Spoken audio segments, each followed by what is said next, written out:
Hey guys, Jamie here from the Claude Harmon Performance Academy in Dubai, and today we're going to talk you through a couple of things that we tend to see in setup when we see people struggling with a hook or a slice in the golf swing. There tends to be a couple of common misalignments that we see in terms of the setup position, and we're going to use Alistair, our Director of Fitness, and we're going to use a system called K-Vest to show you how you can correctly align your body in setup for the best results. So we've got Jamie, he's got two sensors on. He's got one on his torso and one on his hips. This is going to help us show what his alignments are like. Now, two sort of different ball flights we're going to look at. Someone who would be slicing the ball. So if you get in that setup position for me, Jamie. So common things we would tend to see is left hip would be low and really rotated open. And as you can see, the upper body gets into this position, okay? The other golfers will be looking at someone who's really moving it right to left with the big snap hooks. So if you can set up that position for me, Jamie. So you can see the upper body is kind of went in a real right side bend and the hips have closed over like this, okay? So sorting out this pelvis position can really have big impacts on your ball flight. Okay, so obviously with guys who slice the ball and guys who draw the ball, two very different ways of aligning to setup. And we want to make sure that we tackle each of these individually. As Ali said, what we tend to see in terms of a slicer is that the spine angle is tilted towards the target.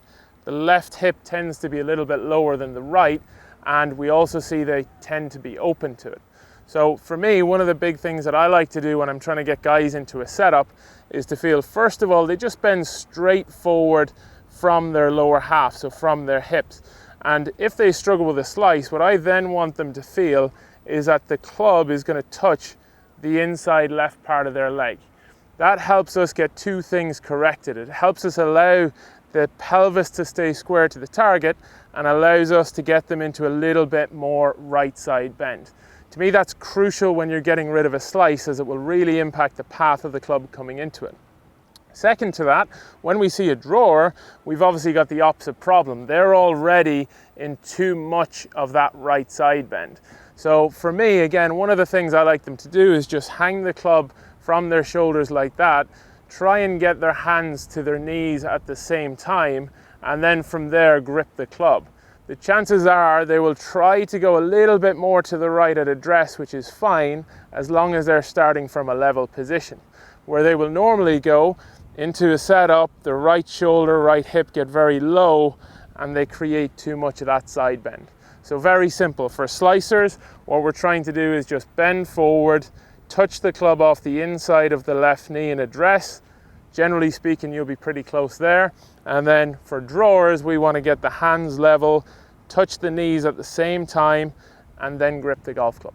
Okay, so we've got the K-Vest machine set up now, and we've got one drill set up for biofeedback. So basically what this is going to be doing is looking at what degrees of motion it's rotated, side bended, or flexed forward. And with the slicer, what did we say at the start? Left hip would be low and over rotated open into that. So right now with this machine, basically, this will highlight, if you're in a good position, it'll make like a tick noise. If he's in a poor position, you'll get no feedback at all. So let's do that. So if we go into the poor position for the slicer, first of all. So left hip's low, opened up into this position there, and the upper body's leaning this way. Okay, so on there, his hip's at -6 degrees, and his upper body's actually leaning towards target. So if we can now go into the good position, so side bend from there. Hear that little audio feedback, we've got the tick there from that. So go back in that position, just to give you an idea where it's at now. So this is tracing him at a side bend of pelvis of 4 and upper body's bending to the right hand side 14 degrees. So there you go, some very simple pelvic alignment drills for you to get yourself into the correct posture. So for me, sometimes the smallest changes can make the biggest difference on the golf course. So if you need any help with your game, feel free to pop down to myself or Alistair at the Academy, and we'd be more than happy to look after you.